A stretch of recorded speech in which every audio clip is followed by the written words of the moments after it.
Hello అండి. అందరూ బాగున్నారు కదా! నా సబ్‌స్క్రైబర్స్, నా వీడియోస్ చూసే వాళ్ళందరూ బావుండాలని ఆ దేవుడిని మనస్ఫూర్తిగా కోరుకుంటున్నాను. ఒక కథలో నా కథ పార్ట్ 9 వీడియో లాస్ట్ వరకు చూడండి. నచ్చితే లైక్ చేయండి. ఓకే మరి. వీడియో స్టార్ట్ చేసేద్దామా? ఆ రోజు సాయంత్రం వేళ పల్లెటూరులో చల్లని గాలి వీస్తుంది.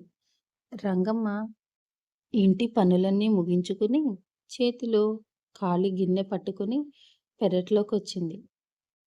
పెరటి చివరన పెద్ద గడ్డివాము ఉంది. ఆ గడ్డివాము వెనుక ఆమె భర్త రాముడు ఆవులకి మేత వేసి అలసిపోయి గడ్డం వాముపై పడుకొని ఆకాశం వంక చూస్తూ బీడీ కాలుస్తున్నాడు. రంగమ్మ మెల్లగా అడుగులు వేస్తూ అక్కడికి చేరుకుంది. ఆమె కాళ్ళ గజ్జెల చప్పుడు వినగానే రాముడు గబగబా లేచి కూర్చున్నాడు. ఏమే రంగమ్మ, ఇలా వచ్చావు? ఎవరైనా చూస్తే ఏమనుకుంటారు? అన్నాడు. కంగారుగా చుట్టుపక్కల చూస్తే చూశారులేండి. నా మొగుడుతో నేను మాట్లాడడానికి కూడా దొంగతనం చెయ్యాలా ఏంటి? అంటూ రంగమ్మ నవ్వుతూ ఆ గడ్డివాముకి ఆనుకుని నిలబడింది.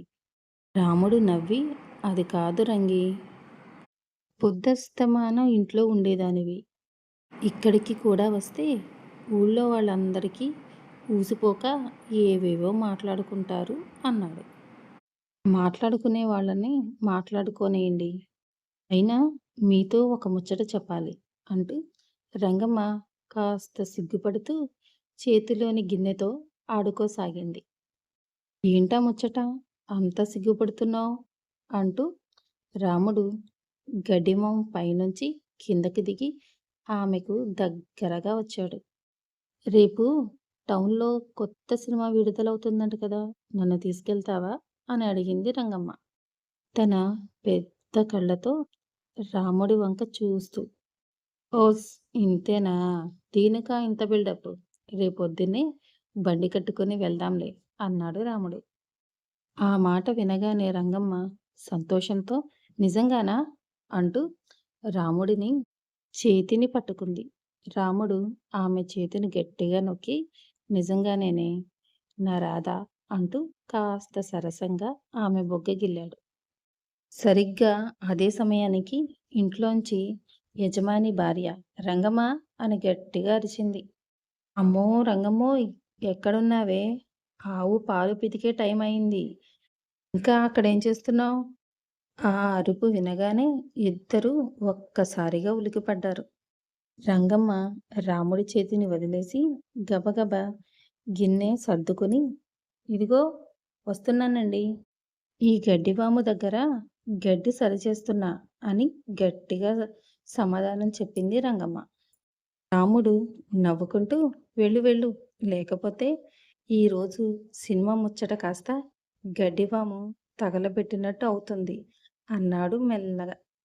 రంగమ్మ రాముడు వంక ఒక చిన్న చూపు చూసి సిగ్గుపడుతూ నవ్వుకుంటూ గబగబా ఇంటివైపు పరిగెట్టింది. రాముడు కూడా ఆమె వెళ్తున్న వైపు చూస్తూ తన మీసాన్ని తిప్పుకుంటూ మళ్ళీ పనిలో పడ్డాడు. ఆనకట్టు ఊరి చివర సాయంత్రం ఎండ దోరగా కాస్తుంది.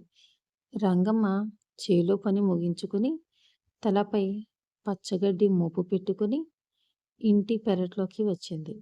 అక్కడ ఎత్తైన గడ్డివాము నీడలో ఆమె భర్త రాముడు ఎడ్లబండి చక్రానికి నూనె రాస్తూ చెమటలు తుడుచుకుంటున్నాడు. పని ముగించి తల మీద గడ్డి మోపును పక్కన పడేసింది రంగమ్మ. రోజంతా ఎండలో పనిచేసిన రంగమ్మ ముఖంలో ఆ సాయంత్రపు వెలుతురు ఒక కొత్త అందాన్ని తెచ్చింది. ఏమే రంగి, ఇప్పుడే రాకడా? కాస్త మంచినీళ్ళు పట్టుకురాకూడదు? గొంతు ఎండిపోతుంది అన్నాడు రాముడు కళ్ళు చిన్నవిగా చేస్తూ, కావాలనే ఒక నవ్వు నవ్వుతూ. అబ్బో, పెద్ద దొరగారికి దాహమేసిందా? ఇంట్లోకి వెళ్ళి తెచ్చుకోవడానికి బద్ధకం కాకపోతే అంటూనే రంగమ్మ పక్కనే ఉన్న ముంతలోని చల్లటి నీళ్ళని ముంచింది. రాముడు ఒక్క ఉదుటున ముందుకు జరిగి ఆమె చేతిలోని నీళ్ల ముంతను పక్కన పెట్టి రంగమ్మ చేతిని గట్టిగా పట్టుకున్నాడు. గడ్డివాము చాటున ఎవ్వరూ లేకపోవడంతో రాముడికి కాస్త ధైర్యం వచ్చింది. అబ్బో! చాలేండి మీ కబుర్లు. వదలండి. ఎవరైనా చూస్తే నవ్వుకుంటారు అంటూ రంగమ్మ సిగ్గుపడుతూ వదుల్చుకోవాలని చూస్తుంది.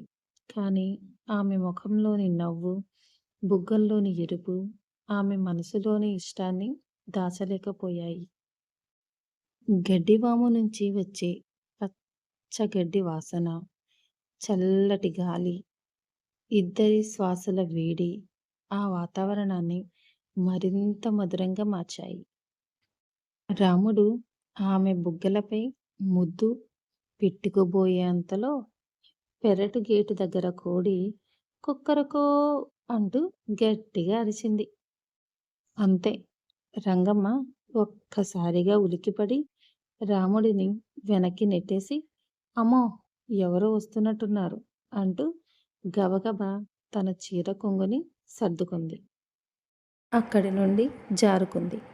రాముడు దొరికిన సుఖం చేజారినట్లు మొహం పెట్టి, ఛ, ఈ కోడకు కూడా టైమింగ్ తెలీదు.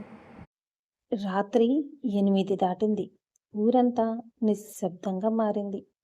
ఆకాశంలో చందమామ వెలుగులు పల్లెటూరి ఇళ్లపై పరుచుకున్నాయి. ఇంట్లో అందరూ భోజనాలు ముగించుకుని నిద్రపోయారు. కానీ రాముడి కళ్ళల్లో మాత్రం నిద్ర లేదు. మధ్యాహ్నం గడ్డివాము దగ్గర రంగమ్మ చెప్పిన రాత్రి ముచ్చట అతని మనసులో సుడి తిరుగుతుంది. రాముడు మెల్లగా లేచి పెరట్లోకి వచ్చాడు. అక్కడ చల్లటి వెన్నెల్లో గడ్డివాము ఒక పెద్ద కోటలా కనిపిస్తుంది. సరిగ్గా అదే సమయానికి రంగమ్మ కూడా వంటింటి పనులన్నీ ముగించుకొని చేతిలో వేడి పాలు ఉన్న గిన్నె పట్టుకొని అడుగు వేస్తూ పెరట్లోకి వచ్చింది. ఇంకా నిద్రపోకుండా ఇక్కడేం చేస్తున్నారు? అంది రంగమ్మ ముఖంపైకి వచ్చిన జుట్టును సర్దుకుంటూ. నువ్వు రమ్మని సైగ చేశాక ఈ రాముడికి నిద్రలో పడుతుందే రంగి అంటూ రాముడు ఆమెకు దగ్గరగా వచ్చాడు. రంగమ్మ పాలు ఉన్న గిన్నెను పక్కనే ఉన్న చిన్న అరుగు మీద పెట్టింది. రాముడు ఆమె చేతులు పట్టుకుని గడ్డివాము నీడలోకి లాగాడు. పగటిపూట ఉన్న కంగారు, అమ్మగారి భయం ఇప్పుడు లేవు. చుట్టూ కేవలం వెన్నెల, చల్లటి గాలి, గడ్డివాము నుండి వచ్చే సువాసన మాత్రమే ఉన్నాయి. పల్లెటూరి భార్యాభర్తల మధ్య ఉండే అమాయకమైన ప్రేమ, అల్లరి ముచ్చటగా ఉంటుంది కదా.